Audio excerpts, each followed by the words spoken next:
दोस्तों, कहा जाता है कि एक औरत चाहे तो घर को स्वर्ग बना सकती है और वो चाहे तो उस घर को नर्क भी बना सकती है।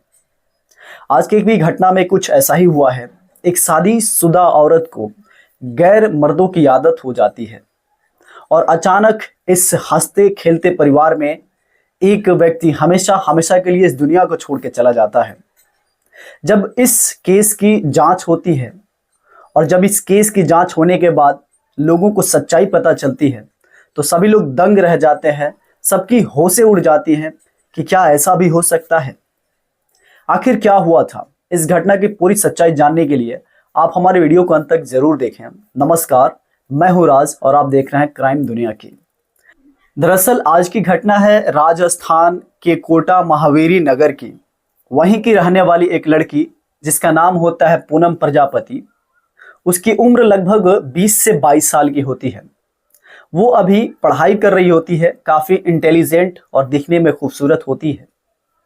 वो घर की इकलौती बेटी होती है तो उसे बहुत सारा प्यार दुलार मिलता है सभी लोगों से। पूनम के घर में 5 सदस्य थे, यानी कि पूनम और पूनम के माता पिता और एक भाई, और भाई की शादी हो चुकी थी।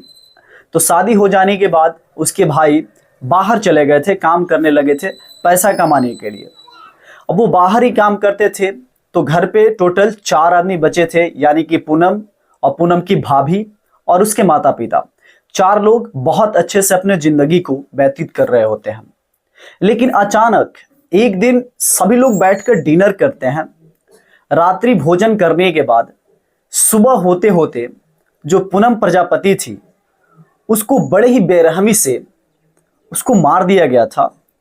उसके जो पार्ट्स होते हैं उसको काट दिया गया था, गर्दन को भी काटा गया था एक तेज धार वस्तु से। जब ये हालात देखते हैं तो सभी लोग सन्न हो जाते हैं कि अचानक इस लड़की को कौन इतने बेरहमी से मार सकता है। फिर बाद में पूनम के माता पिता पुलिस को कॉल करते हैं। पुलिस मौके वारदात पे पहुंचती है। वो देखती है तो पूनम सच में उसको बहुत ही बेरहमी से मारा गया था। उसके नस, हाथ के नस, गर्दन को बहुत तेज धार वस्तु से रेत दिया गया था। पूनम की हालात देखकर पुलिस बहुत जल्दी उसको हिरासत में लेकर और उसे पोस्टमार्टम के लिए भेज देती है। और इधर घर में जो भी लोग थे, यानी माता पिता और उसके भाभी, इन लोगों से पूछताछ करना शुरू कर देती है। फिलहाल में ये लोग इतने रो रहे थे कि पुलिस कहती है कि चलो, जब तक ये शांत नहीं होते हैं तब तक पूनम की बॉडी को हम लोग पोस्टमार्टम करके लाएंगे। ये रोते बिलखते हैं। जो पूनम की भाभी थी वो तो और ज्यादा रो रही थी, क्योंकि एकलौती ननद थी और उसको भी किसी ने इस तरह से मौत के घाट उतार दिया। लेकिन पुलिस बाद में घर वापस आती है। पूनम के घर आकर उनके माता पिता से पूछताछ करती है तो वो कहते हैं कि हम लोगों को पता नहीं, हम लोग अपने अपने कमरे में चले गए थे और ये अपने कमरे में थी और अचानक पता नहीं ये कौन करके चला गया। फिर पूनम के जो भाभी होती हैं, पुलिस उनसे पूछताछ करती है तो वो बताती हैं कि मुझे भी पता नहीं, मैं अपने कमरे में चली गई थी और अचानक जब मैं सुबह देखी तो ये हालात में मेरी ननद दिखी जिनको बेरहमी से मार दिया गया था। दोस्तों, पुलिस को समझ में नहीं आ रहा था कि आखिर हत्यारा कौन है। पुलिस मामला को सीरियसली लेती है, गंभीर रूप से, और यहाँ पे जो डॉग स्क्वाड होते हैं उनको भी, उस टीम को भी बुलाया जाता है। तो उस टीम की मदद से पता चलता है कि जो उसकी भाभी थी उसका भी कुछ ना कुछ रोल था। वही कुछ ऐसा की थी जिसके वजह से जो पूनम प्रजापति थी इस दुनिया को छोड़ के चली गई थी। फिर पुलिस शक के आधार पे पूनम की भाभी को गिरफ्तार करती है और उससे पूछताछ करना शुरू कर देती है। तो पूनम की भाभी पहले बातों को गोल गोल घुमाकर बोलती है। पुलिस का पूरा शक उसके भाभी पे ही चला जाता है, क्योंकि वो सही जवाब नहीं दे रही थी, बार बार उल्टे सीधे जवाब दे रही थी सवालों का। जब पूछताछ किया जाता है तो पूनम आखिरी और अनंत में सभी सच्चाई को बताने लगती है।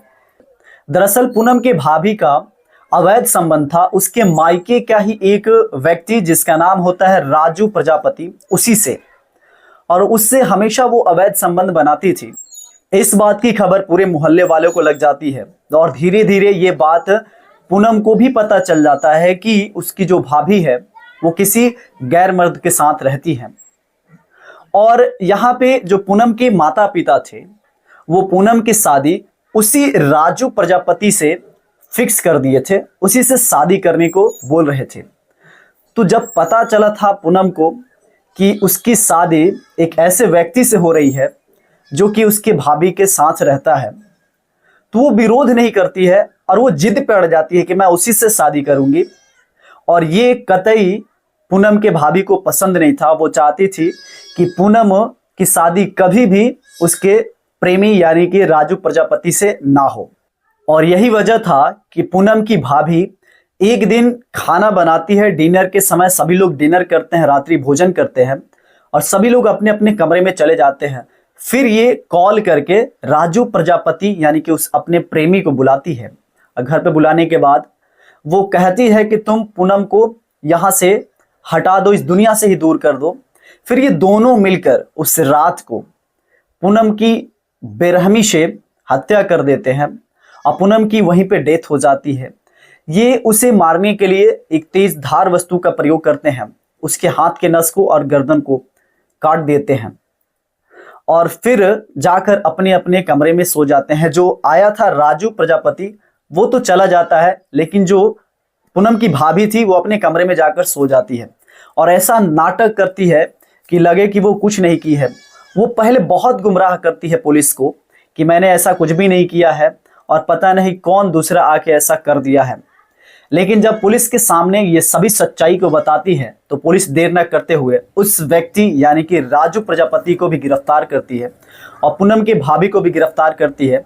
अब इन दोनों पे मर्डर का चार्ज लगाकर, केस लगाकर इन लोगों को जेल में डाल दिया जाता है।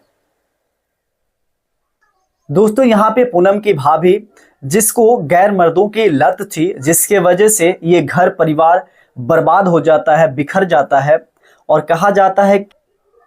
दोस्तों यहाँ पे पूनम की भाभी अपने हवस भूख को मिटाने के लिए अपने ही ननद को मौत के घाट उतार देती है, इस दुनिया से दूर कर देती है। तो यहाँ पे एक औरत अपने ही घर को नर्क बना देती है। अगर वो चाहती तो सब कुछ ठीक होता, लेकिन उसके मन में कुछ और था जिसके वजह से वो इस तरह से षड्यंत्र रचती है और अपने ही ननद को मरवा डालती है। दोस्तों इस कहानी को सुनाने का उद्देश्य आपको अवेयर करना था, जागरूक करना था। मिलते हैं नेक्स्ट वीडियो में एक नए कहानी के साथ। तब तक के लिए जय हिंद, जय भारत।